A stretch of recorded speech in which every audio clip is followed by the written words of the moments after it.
Queridos, vamos abrir a palavra do Senhor em Filipenses, capítulo 4.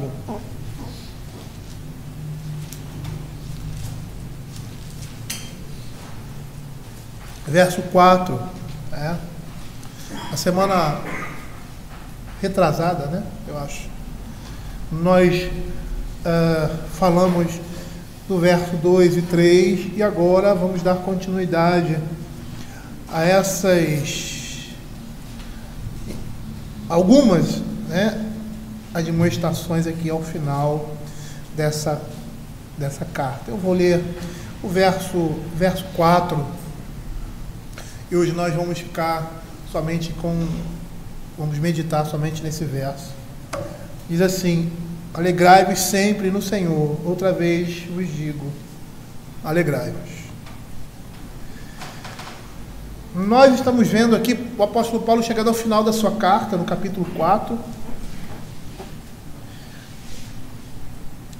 E nesse final ele dá algumas admoestações gerais e específicas, como nós já vimos anteriormente, ali no caso de Sintique e Evódia, E nesse verso, Paulo está exortando ali os crentes de Filipos para que sua alegria não seja obstruída por qualquer aflição que os ímpios imaginam ou imponham sobre eles. E aí o apóstolo Paulo diz assim: alegrai-vos no Senhor. Outra vez vos digo, alegrai-vos. A exortação aqui é repetida. E talvez possa parecer estranho a nós alegrar-se em obediência a um mandamento, Como a palavra de Deus diz que nós temos que amar ao nosso próximo. E às vezes na nossa cabeça não conseguimos, a cabeça ocidental, uma cabeça às vezes moldada por pensamento desse mundo, entendermos determinadas ordens, como amar. E sabemos que o amor é uma atitude, é um comportamento, é obediência, não é puramente um sentimento. E a alegria também parte por aí. E aqui nós estamos vendo o apóstolo Paulo exortando a igreja, ordenando a igreja que ela deveria se alegrar sempre. E é nesse contexto, aqui no contexto também de Filipos, a condição dos santos ali era excessivamente atribulada, os perigos estavam ameaçando de todos os lados. Poderia que eles poderiam, há a possibilidade, melhor dizendo, de recuar, vencido pelas tristezas e impaciências que estavam acometendo ali, aqueles crentes ali daquela região, os crentes de Filipos. Então Paulo os intima que, em meio às circunstâncias de hostilidade, perturbação, e apesar disso, eles se regozijassem no Senhor. E pode até parecer fora de propósito, Paulo exortá-los dessa forma, não importando quais sejam as adversidades. E aí nós poderíamos fazer algumas perguntas assim para nós. Pode alguém se alegrar quando há sofrimento e dor? Quando alguém está sendo perseguido? Ou enfrentando possivelmente a morte? Esse era o contexto ali daquela igreja. Os filipenses estavam sofrendo perseguição e padecendo dificuldades. Lá no capítulo 1, nos versos 28 e 29, você vê a exortação do apóstolo Paulo ali, chamando os crentes a viverem a vida cristã com integridade, em meio ao quê? A intimidações.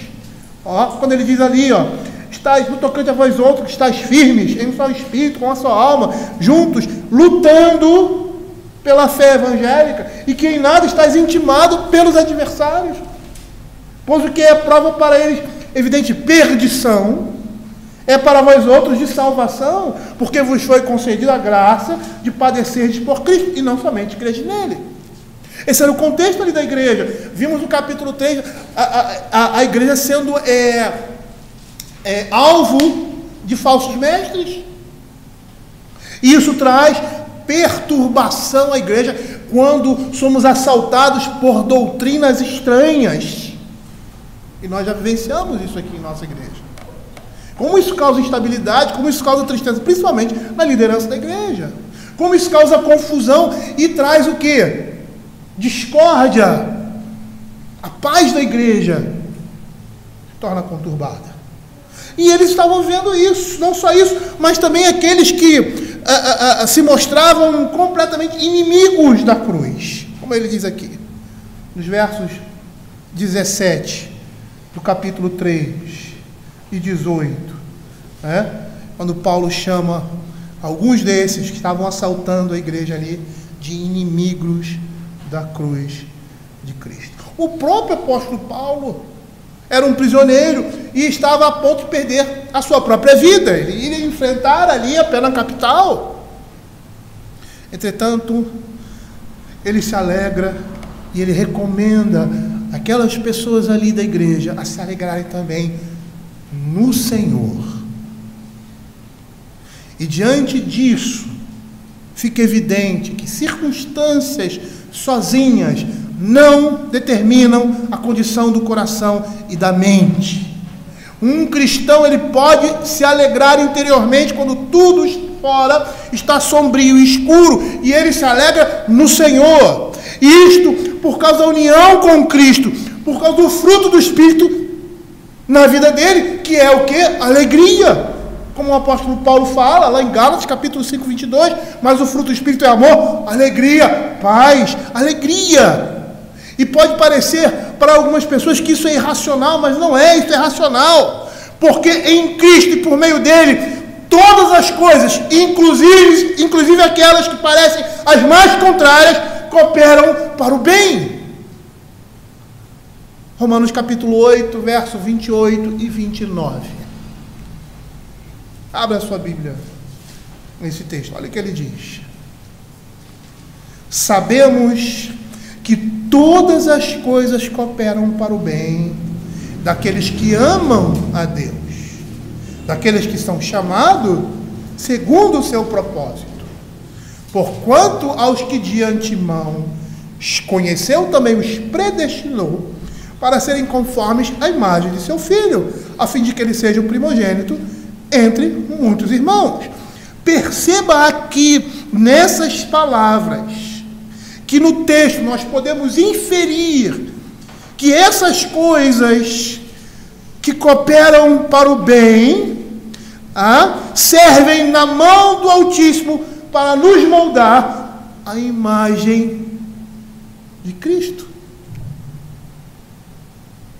Sabemos que todas as coisas cooperam para o bem daqueles que amam a Deus, porquanto aos que de antemão chamou, também conheceu, também os predestinou para serem conformes à imagem do seu Filho. Percebam que essas coisas servem na mão do Pai, do Criador de todas as coisas, para nos moldar a imagem do seu Filho.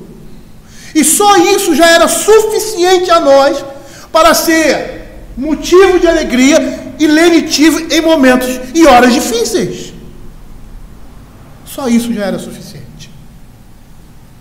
Veja o que Lancelot Ridley, um pregador anglicano do século XVI, fala sobre esse verso. Ele diz assim: o apóstolo nos exorta a nos alegrarmos do Senhor, e não em outras coisas nesse mundo, não em honras, riquezas, amigos, parentes, ouro, prata, terras, posses, ou mesmo em sabedoria, prudência na carne ou na força do corpo. Portanto, aquele que se alegra deve se alegrar em Deus, que é o autor de toda bondade, libertador de todos os males e todas as adversidades. Portanto, diz o apóstolo, aquele que se alegra, alegre-se em Deus, e assim sua alegria será completa, segura, constante, permanente, perfeita. E aqui ele reprova a alegria colocada em coisas terrenas do que em Deus, como aqueles que se alegram em riquezas, em terras, em posses, em pessoas, em magistrados, em nobreza de família, em sua religião, em habilidades, em erudição e em coisas semelhantes, mais do que em Deus. Aqui tudo isso é reprovado. E aí ele diz: alegrem-se, portanto, no Senhor, sempre e em todos os lugares.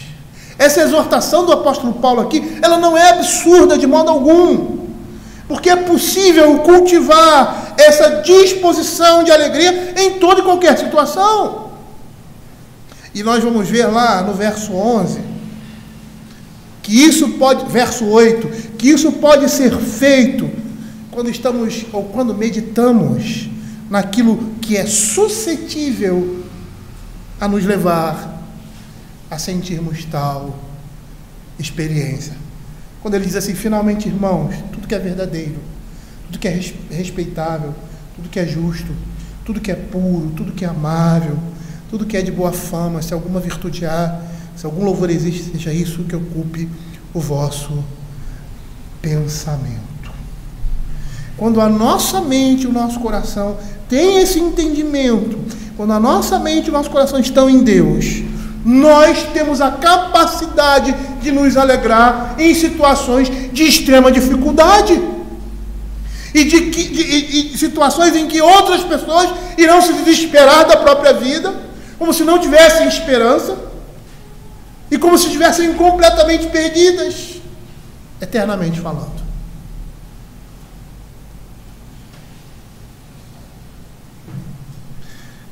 Mas quando atentamos a todas essas coisas que devem ocupar um lugar de primazia em nossa consciência, nós sempre vamos ter um motivo para se alegrar. O mundo macaqueia essa realidade, dizendo que você tem que pensar positivo. Vamos dizer assim, uma comparação pagã. Pense positivo. Olha, você perdeu isso, você perdeu aquilo, mas você ganhou isso. Não é assim que a gente funciona? Puxa, pense positivo. Você perdeu isso, você perdeu aquilo, mas ganhou isso aqui. Isso às vezes pode até funcionar em coisas que são materiais, até como dinheiro. Você faz um investimento, para a gente entender melhor, e aí você perde milhões, mas aí você fez um outro investimento e você ganhou 3 vezes mais. Então você não vai ficar triste porque você perdeu 1 milhão. É a lei da compensação. Isso aí é um macaqueio, inventei agora essa palavra, de uma realidade, de uma verdade espiritual. E que verdade é essa? Quando nós entendemos que a coisa mais importante na nossa vida, que o que a nossa vida resume é Cristo, a glória dele, a nossa salvação nele, a nossa vida eterna, entender que ele está trabalhando na nossa vida, nessas situações, como na situação de Jó, para o quê? Para nos aproximar de Deus, para nos preparar, para entrarmos no reino eterno de Deus. Não existe motivo para tristeza. Por mais que nos entristeçamos, nós seremos, o nosso íntimo vai se alegrar, porque nós sabemos que estamos na mão do Senhor.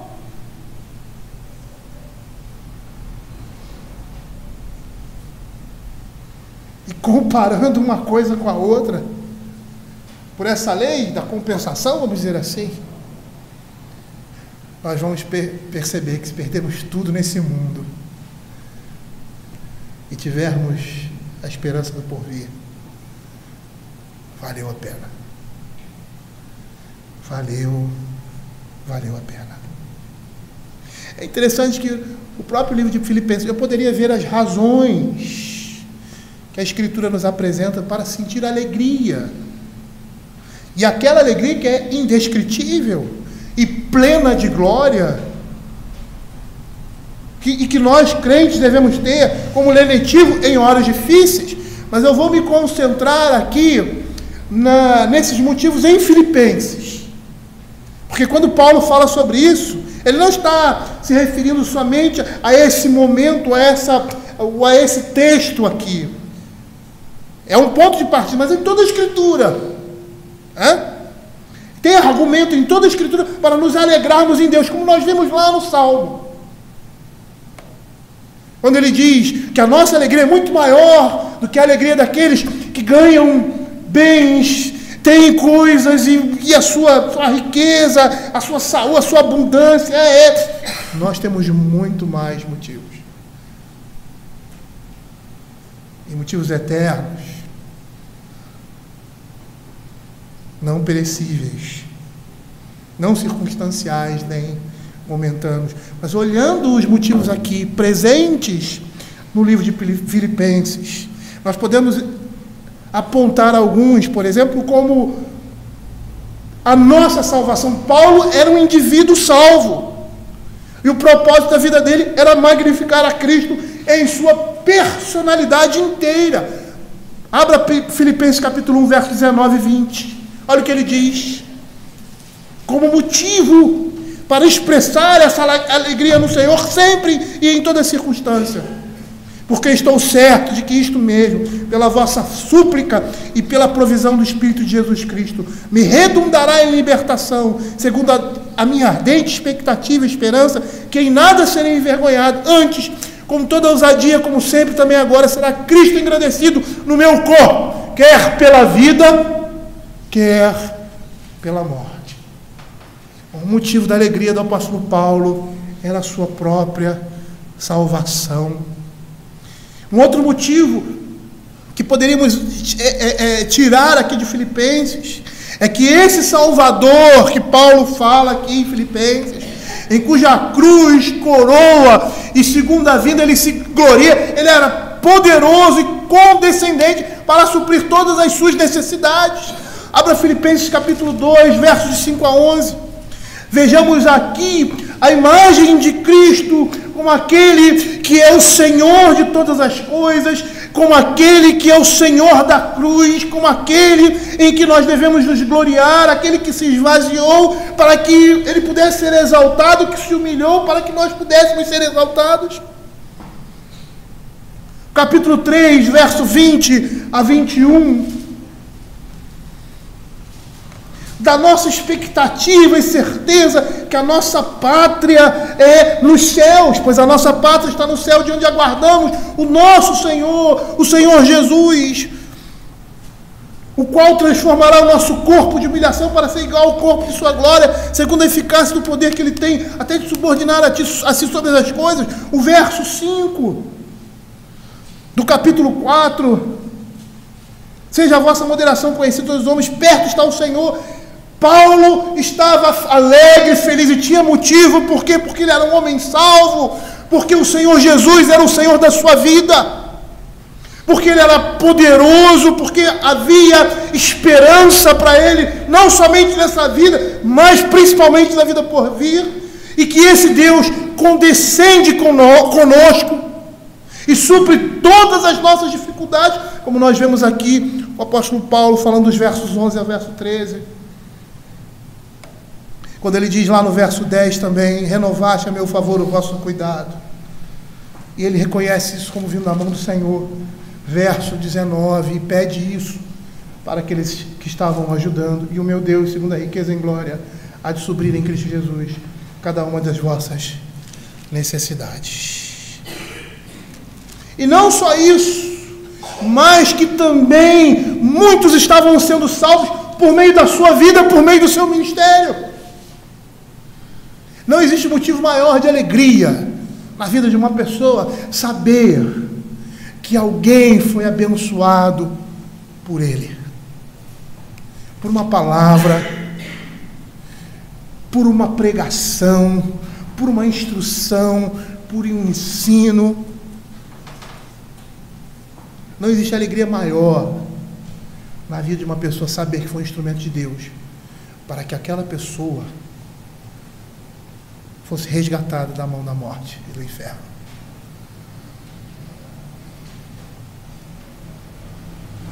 Lá no capítulo 1, verso 6, olha o que Paulo diz: estou plenamente certo que aquele que começou a boa obra em vós há de completá-la no dia de Cristo Jesus. Olha o verso 12 do mesmo capítulo: quero ainda certificarmos, irmãos, cientificarmos de que as coisas que me aconteceram têm antes contribuído para o progresso do Evangelho.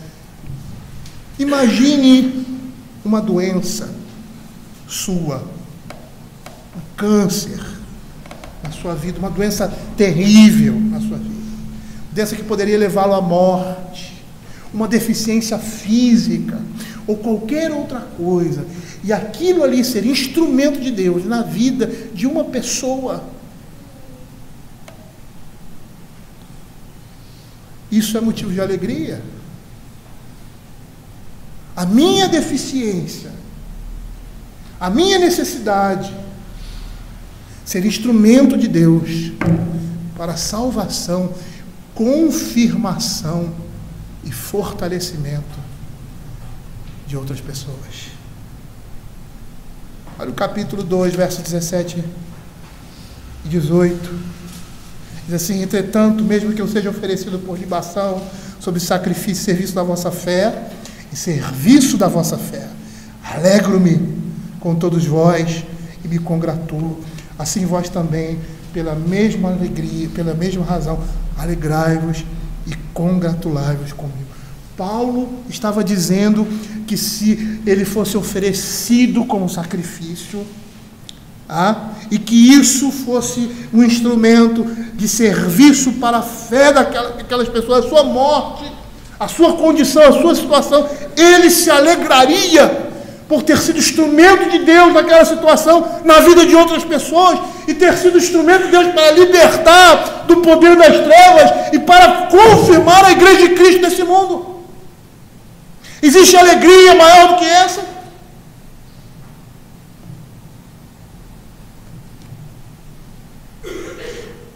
Quantas vezes como pai, e eu quero tocar no coração dos pais aí, alguns que já passaram por determinadas situações com seus filhos e disseram assim: Senhor, eu queria estar no lugar dele, eu queria estar sofrendo o que ele está sofrendo, e que muitas vezes passa determinadas coisas por causa do amor que tem aos filhos ou à família. E se você for olhar para esse homem ou para essa circunstância, aquela pessoa que está passando por aquilo, apesar de estar sofrendo, ela vai estar extremamente feliz, porque ela está sofrendo por alguém que ama. E quando nós percebemos que isso está relacionado à vida eterna de alguém, como isso não pode nos alegrar diante dessas circunstâncias? Paulo tinha alegria por todas essas coisas, por ele ter sido usado por Deus para esse propósito glorioso, tendo muitos amigos e auxiliares envolvidos nessa causa do Evangelho, formando ali uma gloriosa comunhão. Filipenses capítulo 1, verso 5, quando ele diz: pela vossa cooperação no Evangelho, desde o primeiro dia até agora, reconhecendo a ajuda daqueles irmãos, do verso 19 do capítulo 2 até o verso 30, quando Paulo, e nós pregamos sobre isso, fala da ajuda de Timóteo, de Epafrodito, ali no momento de grande dificuldade, a igreja mandando aqueles homens ali, em especial Epafrodito, para saber como Paulo estava, para cuidar da situação de Paulo, a alegria daquele homem nessa situação, que Deus estava conduzindo todas as coisas, mesmo as cadeias, para cooperarem juntamente para o bem, não somente o bem dele, mas o bem da igreja de Cristo. E o verso 12 do capítulo 1 e 18 mostram isso. Quero, irmãos, cientificarmos que as coisas que me aconteceram têm antes contribuído para o progresso do Evangelho. Todavia, o que importa, uma vez que Cristo de algum modo está sendo pregado, quer por pretexto, quer por verdade, também com isto me regozijo, sim, sempre me regozijarei. Paulo tinha motivos para se alegrar, muitos motivos para se alegrar, e o centro dele todo, de todos esses motivos, é que mesmo a morte é lucro quando a vida é Cristo. Filipenses capítulo 1, verso 21. Tendo ele como crente livre acesso ao trono da graça de Deus. Porquanto que para mim o viver é Cristo e o morrer é lucro. Verso 23. Ora, de um e de outro lado estou constrangido, tendo desejo de partir e estar com Cristo, que é incomparavelmente melhore. O capítulo 4, verso 6. Não andeis ansiosos de coisa alguma, em tudo, porém, sejam conhecidas diante de Deus as vossas petições, pela oração e pela súplica. O livre acesso ao trono da graça de Deus. E essas coisas não são exclusivas a Paulo, mas são exclusivas a nós, a Igreja de Cristo. E os filipenses deveriam meditar nessas coisas, se alegrarem sim, se alegrarem sempre. Bem como todos os crentes, todos nós crentes que somos crentes em Cristo Jesus, sempre teremos com que nos alegrarmos em momentos de provações, dificuldades, sabendo que estamos seguros nas mãos de Deus, nas mãos do Pai, até mesmo diante da morte. E quem é que pode ter alegria diante da morte? Nós. Abra Lucas capítulo 23, verso 39 a 43. Eu poderia citar aqui vários textos na Escritura de crentes que estavam diante da morte e se alegraram com isso. Tanto na história da igreja, na história secular da igreja, quanto na história bíblica. Teria vários exemplos. Que diante da aflição, da dificuldade, do peso da morte sobre si, eles se alegraram. Parece irracional, mas não é. Isso significa fé. Um dos malfeitores crucificados blasfemava contra ele, dizendo: não és tu o Cristo, salva-te a ti mesmo. E a nós também. Respondeu-lhe, porém, o outro, repreendendo, dizendo: nem ao menos temes a Deus, quando estando sob igual sentença, nós, na verdade, com justiça, porque recebemos o castigo que os nossos atos mereceram, mas este nenhum mal fez. E acrescentou: Jesus, lembra-te de mim quando vieres no teu reino. E Jesus respondeu: em verdade te digo que hoje estarás comigo no paraíso. Aquele homem que estava sendo crucificado ali na cruz, provavelmente sentindo muitas dores, como Cristo também sentiu, a tristeza de ver ali a consequência dos seus pecados, se alegrar agora, naquela situação de morte, porque ele teria certeza de que estaria naquele mesmo momento, no momento que fechasse os olhos, estaria com o Senhor. Eu me lembro de uma certa circunstância, não me lembro os detalhes, que foi contada ali na revista Os Puritanos. Minha esposa sempre lembra disso. Duas pessoas, um senhor e um jovem, estavam sendo levados para serem executados por causa do Evangelho, porque abraçaram o Evangelho. E o mais velho disse ao mais moço, aquele jovem que morreria com ele, disse: coragem, meu jovem, hoje ainda estaremos diante do Cordeiro. Essas alegrias são indizíveis diante de tamanha provação. Matthew Henry vai dizer o seguinte: toda a nossa alegria deve culminar em Deus, e nossos pensamentos de Deus devem ser pensamentos agradáveis. E aí ele cita o Salmo 94, 19: multiplicando-se dentro de mim os meus cuidados, pensamentos dolorosos e aflitivos, as tuas consolações reanimaram a minha alma. Ele cita um outro texto, o Salmo 104, 34, diz assim: seja-lhe agradável a minha meditação, e eu me alegrarei no Senhor. E Matthew Henry, ainda nesse comentário, ele nos lembra de que o nosso dever e privilégio é regozijar-nos em Deus e regozijar-nos nele sempre, em todos os momentos, em todas as condições, mesmo quando sofremos por ele ou somos afligidos por ele.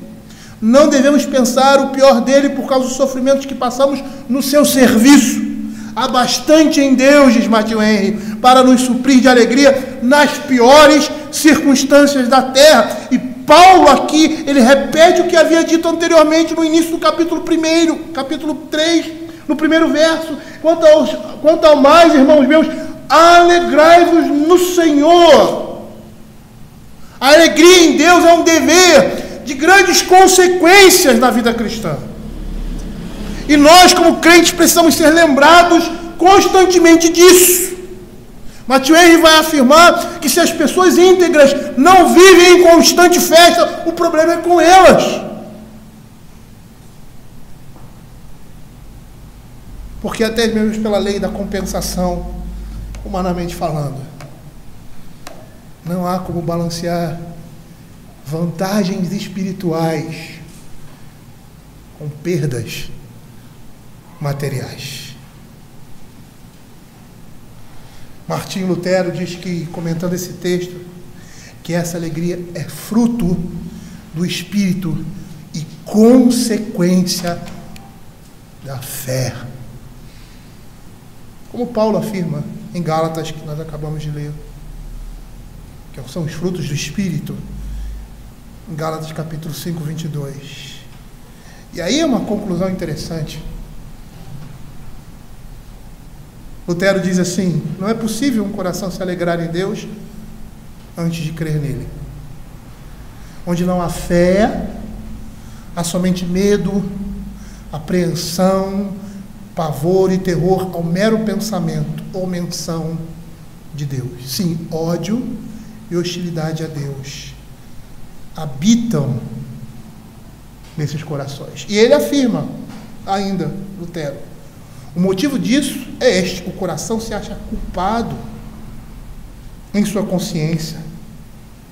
Por isso não confia que Deus é misericordioso e favorável a ele.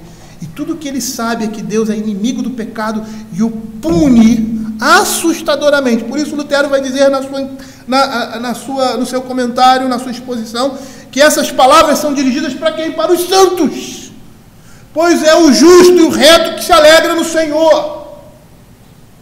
Eu não tenho aqui uma mágica ou alguma coisa para dizer para você, age assim ou age assado, e você vai se alegrar no Senhor, porque não existe isso. Essa alegria é algo que vem do coração, que está implantada em nós. E por mais que eu possa até dar algumas dicas, né, como vamos pela lei da compensação, nada disso sustenta uma alegria que é do Espírito. Por isso o salmista lá no Salmo 32, verso 11, diz assim: alegrai-vos no Senhor e regozijai-vos, ó justos, porque somente os justos podem fazer isso. Exultai, vós todos que sois retos de coração. Somente nós, que conhecemos a Deus, que sabemos aquilo que é mais valioso, que entendemos qual é o centro da nossa vida, que entendemos aquilo que Deus está fazendo na nossa vida, que entendemos que tudo e todas as coisas se voltam para Ele, só nós podemos nos alegrar quando tudo está perdido.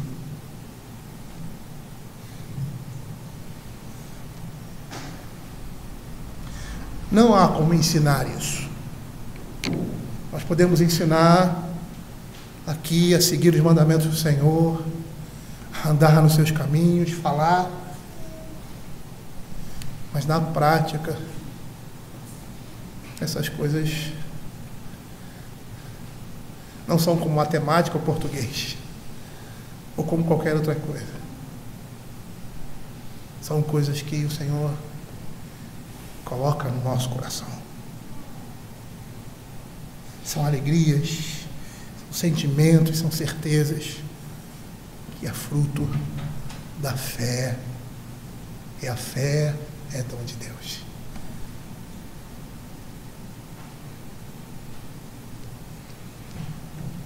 É interessante porque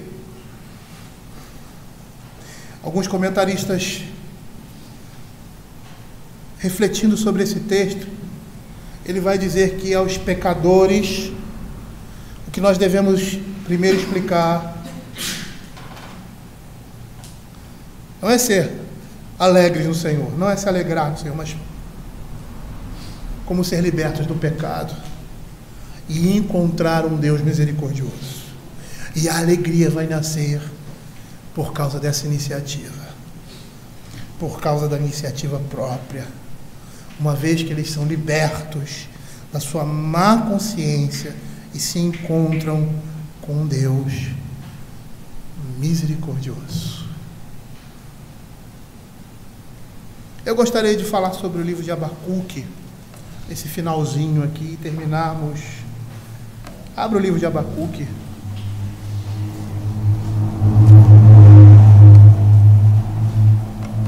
O livro de Abacuque chama a nossa atenção por essa alegria que é fruto da fé. Aqui mesmo ele vai dizer que o justo vive por fé. Nós percebemos que o profeta aqui, Abacuque, se queixa diante de Deus da visão de juízo de Deus que é iminente e que vem por meio dos caldeus.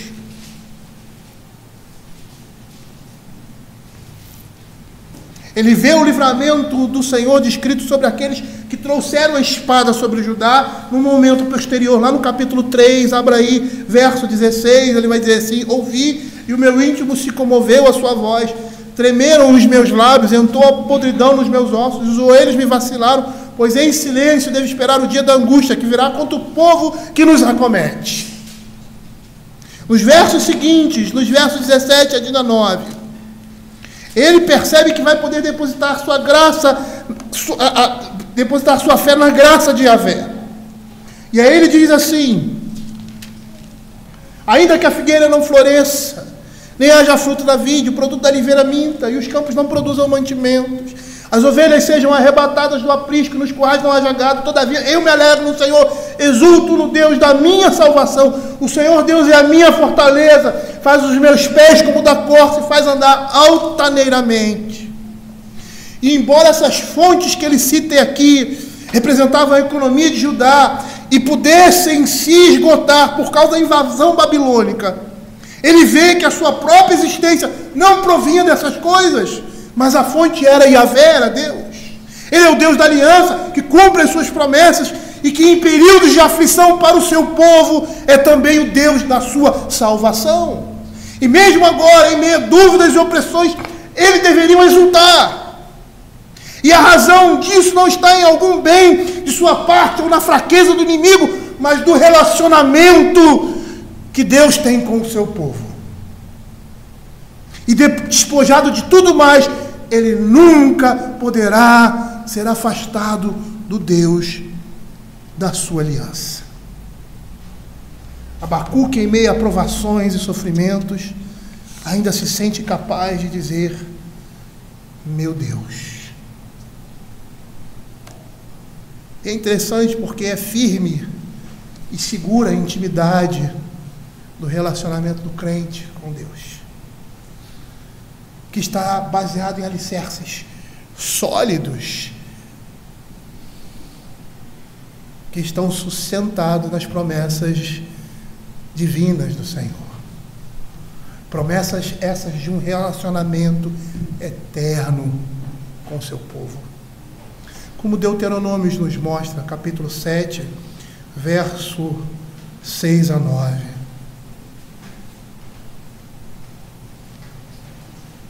Porque tu és povo santo ao Senhor teu Deus. O Senhor teu Deus te escolheu para que fosses o seu povo próprio, de todos os povos que há sobre a terra. Não vos teve o Senhor afeição, nem vos escolheu porque fosseis mais numerosos do que qualquer povo, pois eres o menor povo de todos os povos, mas porque o Senhor vos amava, para guardar o juramento que fizera a vossos pais. O Senhor vos tirou com mão poderosa e vos resgatou da casa da servidão, o poder de Faraó, rei do Egito. Saberás, pois, que o Senhor teu Deus é Deus, Deus fiel, que guarda a aliança e a misericórdia até 1000 gerações, as que o amam e cumprem os seus mandamentos. É nisso que se alicerça a nossa confiança, a alegria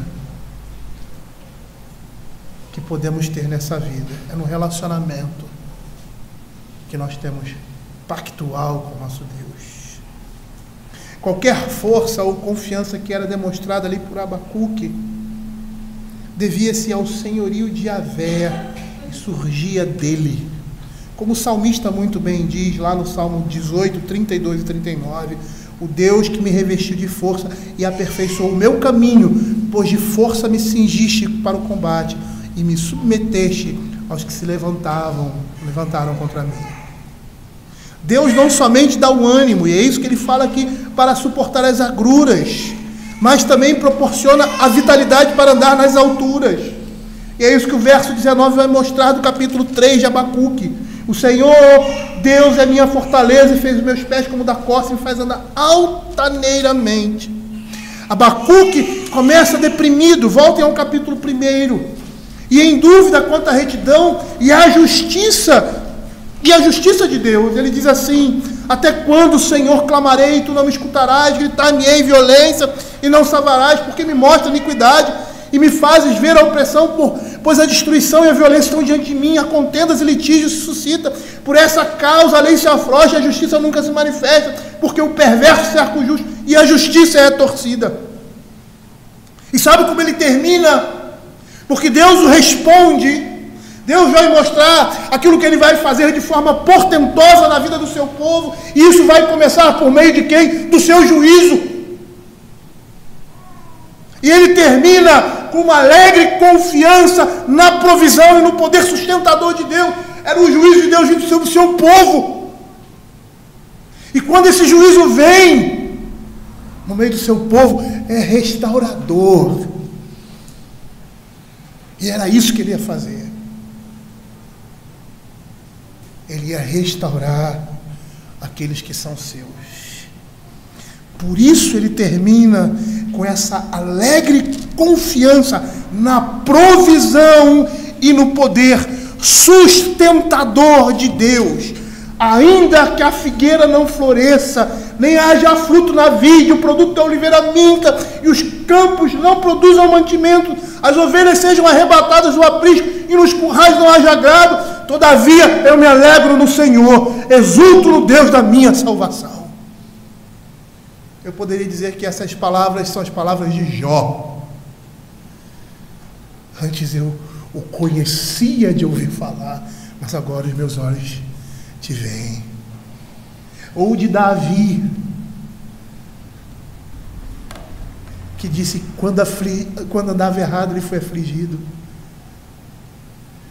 e por isso ele conheceu a palavra do Senhor. Querido, diante dessas coisas, nossa alegria deve ser constante. E de certa forma, podemos ver aqui também uma censura severa da parte de Deus nesse verso. Aqueles que ficam satisfeitos com Deus, louvando ou dando glórias a Ele somente na metade do tempo, ou seja, quando as coisas vão bem. Se as coisas vão mal, a sua alegria é apagada.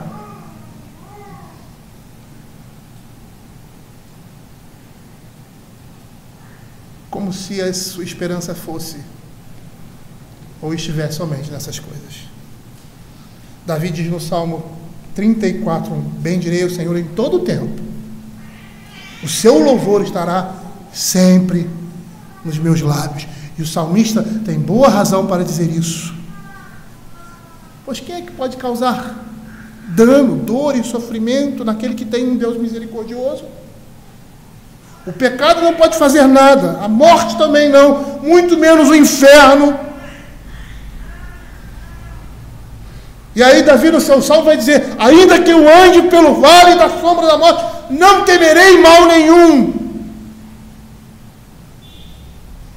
E Paulo vai dizer, abra aí Romanos capítulo 8, verso 35, 38 e 39, ele vai dizer assim, quem nos separará do amor de Cristo? Será tribulação, angústia, perseguição, fome, nudez, perigo ou espada? Porque eu estou bem certo de que nem a morte, nem a vida, nem os anjos, nem os principados, nem as coisas do presente, nem do porvir, nem os poderes, nem a altura, nem a profundidade, nem qualquer outra coisa poderá separar-nos do amor de Deus que está em Cristo Jesus, nosso Senhor. É o amor de Deus, não é o nosso amor que está aí. Não é o que nós sentimos por Deus, mas aquilo que Deus fez por nós. E nada disso, nem a nossa incerteza de salvação, pode nos separar desse amor que está em Cristo Jesus. E por isso Paulo diz, Alegrai-vos no Senhor. Outra vez vos digo, alegrai-vos no Senhor.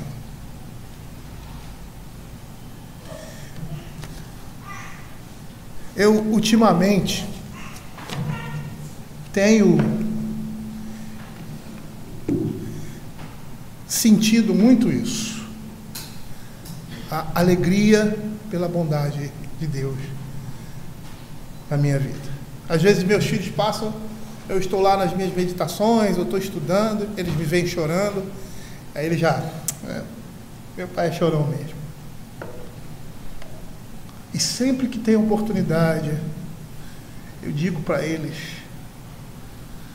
que os amo profundamente, que não mereço a família que tenho, a esposa que tenho, os amigos que tenho.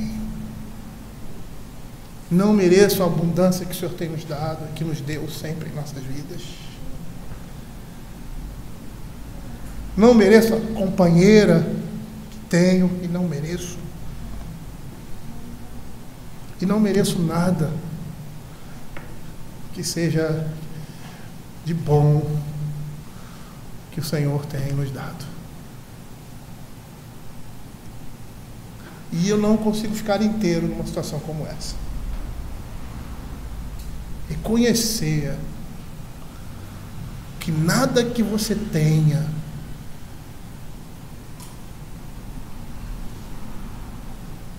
ou que tudo que você tenha, melhor dizendo, vem da mão de Deus. E que nada está desassociado dele. Nada.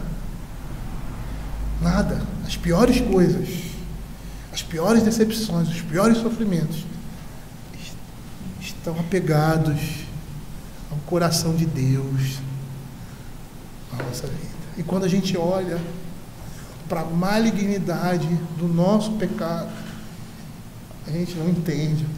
Por quê? Por quê? Por quê? Eu poderia até entender as dificuldades da vida. Eu mereço mesmo, né? Mereço mesmo. Que as pessoas virem a cara para mim, me tratem mal. E por que eu mereço isso? Por causa do pecado. Mas eu não consigo entender. Porque, apesar de viver dessas situações, e às vezes ser responsável por essas coisas, o Senhor é bom para mim. Então não há como não me alegrar. Nós precisamos exercitar o nosso coração e a nossa mente dessas verdades. Porque quando estivermos passando por situações como essa, em que o desespero bate, aí a desgraça e as situações ruins batem, melhor não, arrombam sua porta e entram casa dentro. Lembrar que todas essas coisas o Senhor está usando para que a imagem de Cristo seja forjada em mim, em nós. E como não se alegrar? Eu gosto de um texto de Lucas, eu gostaria de terminar. Na realidade, eu nem tinha pensado nesse texto. É Lucas, eu acho que é Lucas 12.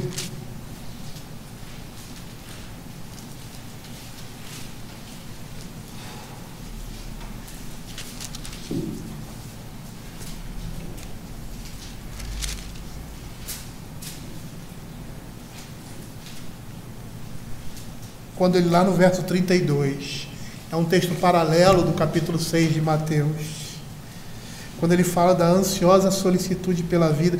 Eu acho esse verso assim, fora de série. Que ele diz assim no verso 30, porque os gentios, todo mundo é que procura essas coisas, mas vosso Pai sabe que necessitais delas. Buscai antes de tudo o seu reino, e essas coisas vos serão acrescentadas. Não temais, ó pequenino rebanho, porque vosso Pai se agradou em dar-vos o seu reino. É como se ele estivesse dizendo assim: essas coisas são pequenas, essas coisas são ninharias pelo tesouro que eu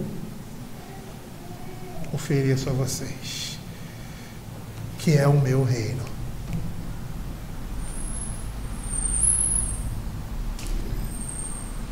A parábola, não sei nem se é parábola, né? Dizem que não é parábola, a gente chama de parábola erradamente, do rico e do Lázaro,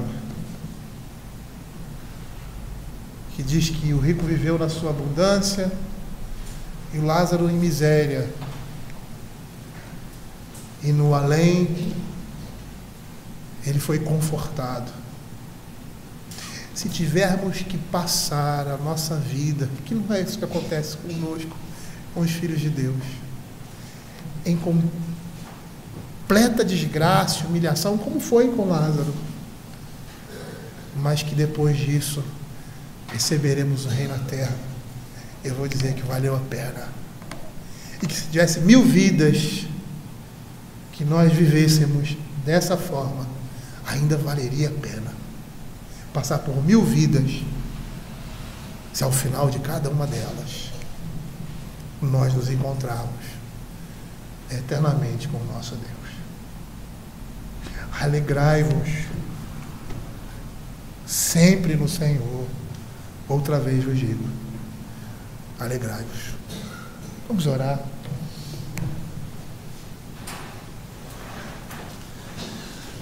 Senhor Deus Pai, te agradecemos, ó Pai, pela tua palavra. E, Senhor, trata a ingratidão do nosso coração. E um dos motivos, ó Pai, para que essa alegria não se manifeste em nossa vida é não sermos gratos, ou melhor, não entendermos o que Deus propiciou para nós na pessoa de Cristo, tanto nesse mundo quanto no porvir.